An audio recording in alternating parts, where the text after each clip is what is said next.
It is the Mala lock-in again from Flicky. So feeling comfortable with that in Immortal. But what will the actual strategy be? Will it be more Icor harass? I feel like you got to try something different, or else maybe come at it from a slightly different angle. Do a bit of harass, don't commit to it. Maybe it would be good to toss out a couple Icor early. Make your opponent think you're on that same track. Try to deny as much scouting as you can and go for something different. But the teapots have a tendency of seeing all, don't they? Teapots, one of the few alpha models that I hope we never lose. I hope the scout is always a teapot. I think we need to make like a flag in the game, have a teapot or something like that, But, yeah. Just or give like a customizable something or other for all the alpha enjoyers, all the alpha players. You see a lot of like you see a lot of like futuristic societies in science fiction, right? Where it's like they develop like artificial life forms to serve them or something, androids, stuff like that. We live in a universe in Immortal, I guess, where they've evolved to the point where they've created sentient teapots to cater to their every need. And it doesn't matter if you're, Aru or Karath or whatever, you are going to use that teapot apparently until the teapots rise up. Maybe that's the first expansion, Rise of the Teapots. Yeah, real. That one's free, Sunspear Games. Altar of the Worthy being developed, Legion Hall being developed here for Hydraulics, going to be looking to get their Zentari out as quickly as possible. And looking at over the course of the map, we have a little bit of teapot warfare. I told you, they're coming up. Oh, here comes the teapot reinforcements. Now there are two of them. That was a Star Wars Episode 1, the Phantom Menace reference for all you out there. There you go. You're welcome. And we're gonna get run back to our home. Hey, just stay out of my neighborhood, homie. What you doing over there? That's right. But like we talked about, Orzum has a tendency of bringing his neighborhood to you, so you do have to be careful here. But I'm really wondering what the first kind of batch of units coming out of Flicky is going to be. We see the early expansion again, of course, as the teapots tussle in the center of the map. A little bit of a teapot advantage for Flicky. Yeah. We're gonna get run out. Hydraulics getting a little too big for his britches there, but we did see a masterful use of a little bit of a vision hack per se, of using that high ground in order to have the vision advantage over your opponent. Sure. Yeah, I mean, that's the thing, a classic RTS, right? If you can get that little bit of high ground vision denial, that helps out. A couple units coming out to take this early Pyre camp. And it looks like they'll be able to do so fairly unopposed. It's going to take a little bit of micro, though, with these. Doing it with only two is tricky, but you can get it done. Yeah, Zentari going to have to juggle this aggro off this initial Pyre camp, but does have the reinforcements coming back over the hill, will get scouted out as well. Yeah. First Pyre camp will be claimed by Orzum. Yeah, I like how he just shows up at the end. He's like, hey, thanks for doing all the work, guys. I'll be taking this. We do have the Icor investment one more time. Again, speed is king in these early skirmishes, and of course the range is definitely nothing to be ignored as well. The Icor will push this pack of Zentari onto the third Pyre camp to the northeast, and the Icor will claim that second Pyre camp for Mala. Yeah, I mean, we have the scout too, kind of checking things out. Oh, can he sneak it? Can he sneak it? Oh, I don't think he quite did. But either way, now they have the Icor harass, another one come the other side. And this is where it gets tricky again, because those Zentari can't really chase the Icor down. So you have to just sort of avoid them. They're stranded. They're like, all right, well, we'll just watch the Pyre generator, I guess. And Pyre Miner doing some work. We'll take a little bit of harass from that solo Icor, but it might just fall if the Zentari run him down. But we'll use those 4 lengthy legs to get him out. Hightail it back to the natural. That is nice. You can at least guard the Pyre extractor with the Zentari for the moment anyway. But a little bit of Icor harass coming in here. There are a couple dervish waiting though. Oh, never mind. I'm just gonna walk by. Okay, now they see him. Like maybe a worker or two going down. Again, but like you're saying, Focus Fire getting at least 1 worker down. Dervish again with pretty comparable mobility to the Icor will be able to contest them out. Maybe get this 1 kill, but the Dervish doesn't quite have the range to put that cone down for that final hit on that Icor. A little tricky saw too, tapping the neutral tower just to make it a little bit more annoying for the defenders to go after the harassing units, because they're going to be taking some damage from the neutral tower until they take it out. It's always a thing you should absolutely do, is if your harass gets a little bit pushed away, just tag that neutral tower on your way out. this pack of Ike are going to claim that Southwest Pyre Miner for Flicky. So Pyre Miner is generating a little bit of passive Pyre as the game goes on, and we'll be going one apiece for Hydraulics and Flicky. So we'll be seeing currently a Pyre investment of 102 to 8, but we did see a tower placement come down from Hydraulics, a little bit of a Pyre investment, but this pack of Icor, they just claimed that Pyre investment to absolute 0. Oh man, that is so rough. Like that is annoying to have that early Pyre that you fought for get denied, and that tower will maybe it has to. Okay, yeah, did get canceled in the end, so you do save a little bit that way. How much actually do you save when you cancel? I'm actually not sure what the actual number on that is. I would have to reach into the deep recesses of my patch notes. Not 100% sure, but we do have, again, this vision trap coming over the top of this hill. And of course, the Icor have so much mobility to play with. Again, Pyre Camp will go the way of Mala. So it looks like on this new development, Red Harvest will go down. It looks like an all-in potential. Try to snipe down that Zentari. That goes 1. Looking for another claim of life. 2, potentially. A little bit of poor micro. That Zentari should fall. Yes, it goes. Alloy going into the pocket, Alloy advantage per se, going into the pocket of Flicky. Great investment of the Red Harvest. But it looks like this tower will still barely be standing, and the Dervish and Zephyrs coming out to layer that damage, layer that ability of excess movement in order to defend this Pyre investment. Yeah, that's right. You gotta defend this Pyre too. And the other thing I'm kind of wondering is, what is Flicky's plan behind all this? And you see a little bit of it coming down the ramp right now. A couple of calls added to just put some meat in front of these Icors, make it a little bit easier to possibly come in and snipe this. That's the goal.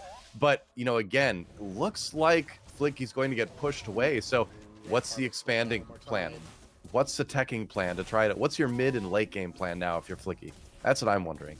All right, we did have a trade of Pyre investment, so Empire Unbroken being cast onto that tower, trying to hold out and minimize the damage onto that new expanded tower. And of course, Red Harvest casted by Flicky as well. So gonna go ahead and probably be a pretty clean investment, Pyre investment trade for trade there.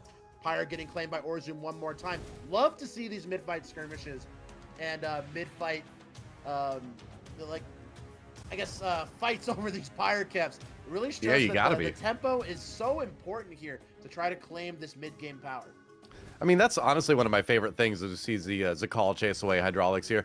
One of my favorite things about Immortal is that you have these Pyre camps out there that you need to take to power your Immortals abilities, and that keeps people from just sitting around and turtling. Both players need to be active out on the map 100% of the time. It makes the game very, very exciting. There's always something going on, which I love about it.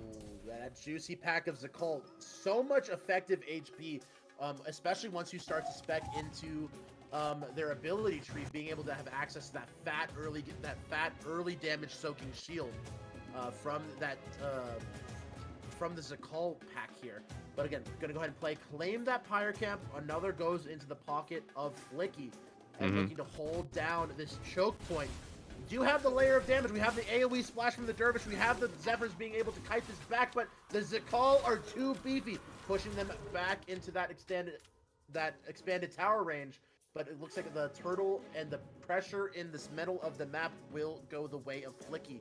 Gonna have complete control over the access in the middle of the map. Yeah, I believe I see some masked hunters hanging out behind the Zakal as well. But again, these things are so tanky, right?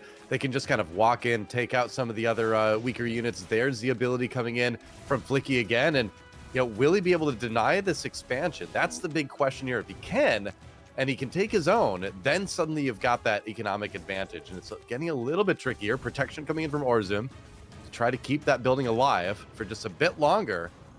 Yeah, it looks like Flicky will be denied for the time being. Going ahead and add some chip damage, but when Empire Unbroken comes down, it does feel like a small win for Flicky, especially if you're not trying to all in here. You're trying to whittle down on your opponent's resources in Pyre. One of the most important recesses for Snowball, like a huge point of contention that we saw in game number 1 was Hydraulics' ability to cast 3 or 4 pillars through the course of game 1, and that really is such a huge investment of Pyre. I believe over 100 Pyre to cast that ultimate ability, and those really can turn the fights. Here's the thing, like, I'm starting to get the same vibe as we had in game number 1, where these attacks from Flicky are doing some damage, but I wonder if they're doing enough damage, right? You do see a little bit of a Pyre miner being taken there, so it's going to be some generation for Flicky. But if you look, down at the bottom of the screen again, more Pyre right now, more turrets for Orzum. I mean, he's pretty much always going to have more towers, right? But I feel like the income generation is just a little bit better right now. And the army is slowly growing bigger and bigger for Hydraulics. So unless Flicky wins some sort of defensive fight soon, I feel like we might be in for a game that's looking similar to game 1 towards the end. It looks like Hydraulics is trying to posture here to halt this approach from this Zakal and Mass Hunter pack. Another expansion. Yeah, we're seeing a northeast expansion here from Hydraulics, trying to up those resources, that resource gains. This pack of Zephyrs and Dervish is going to go ahead and try to get a little bit of chip damage on this mixed pack of Masked Hunters and Zakal Red Harvest. The button has been pushed. The win fight button is there. And suddenly we have to haul tail over those hills, all the way to the river, over the rivers, to Grandmother's house we go, aka the Tower Disruptions. I mean, do you see that shadow there? That is a shadow of a behemoth coming onto the screen right now, and that is going to be a unit that is going to be tricky for Hydraulics to deal with. He's got a couple Zephyr. Maybe he can get underneath it. Oh, you got to micro that thing, Flicky. But again, that is going to give you a constant stream of units flying down to the ground being annoying. And yeah, if that behemoth is protected, that front line of Zakal is going to be so hard to break through. And so the siege begins from Flicky on this base of a Hydraulics. How long can he keep it up, though? That's the question. We did not see the investment into behemoths or thrones in game number 1. It looks like this is going to be our first big, hard-scaled investment. Right. And we have the counterpunch. We do have the potential for a throne versus behemoth battle coming along the way. Those tech trees are being developed, but it looks like these hulking behemoths just holding down the air superiority as of now. But the Sentinels have already been invested into from Hydraulics, so you do have that air-to-air supremacy, and that damage cannot be ignored. It's a wise move. I really like this decision from Flicky. Well, I maybe don't like the decision to fly the behemoths into the tower. You want to maybe keep it damage off. Unbroken goes down. Well, the tower's going to go down soon, despite the Empire Unbroken. But I do like the move from Flicky, teching up a little bit more. There's a different game plan that we saw in game number 1. More attention being paid to that late game. And now we get to see if that all pays off. If he protects the behemoths and continues to sort of like build that economy, and I think this game could go his way. But it's still on a razor's edge right now. Hydraulics coming in. Adding so much extra TPS, shooting those beetles into the pack there, and just, oh my god, the Mass Hunter's actually doing a great amount of work. And here we go, Red Harvest being cast, trying to maximize that blood pool, looking at Mulligan kind of kiting a little too far into their opponent's range there. Lucky they cannot be targeted. I gotta keep the behemoth safe. You gotta kite those behemoths. The micro's not there. The behemoth will fall. 2 more behemoths coming back over the hill. The Sentinels cannot be ignored. Zoa, you have to invest into these Sentinels, putting down so much effective damage. The perfect anti-air superiority unit, and it looks like the micro just isn't there. Counterplay, counter push. Pillar of the Heavens has been casted. Red Harvest in response, but that's not an ultimate ability, ladies and gentlemen. We're pushing down into this expansion. Huge amount of added pressure, almost an entire wipe coming out from Hydraulics. I think this is the beginning of the end for Flicky here. Hydraulics responding with that big wave of Zephyrs, and like you said, that was enough to handle the behemoths. And I liked where Flicky's tech was going, but the protection just wasn't there for those really pricey units, and that is a 2-0 for Hydraulics.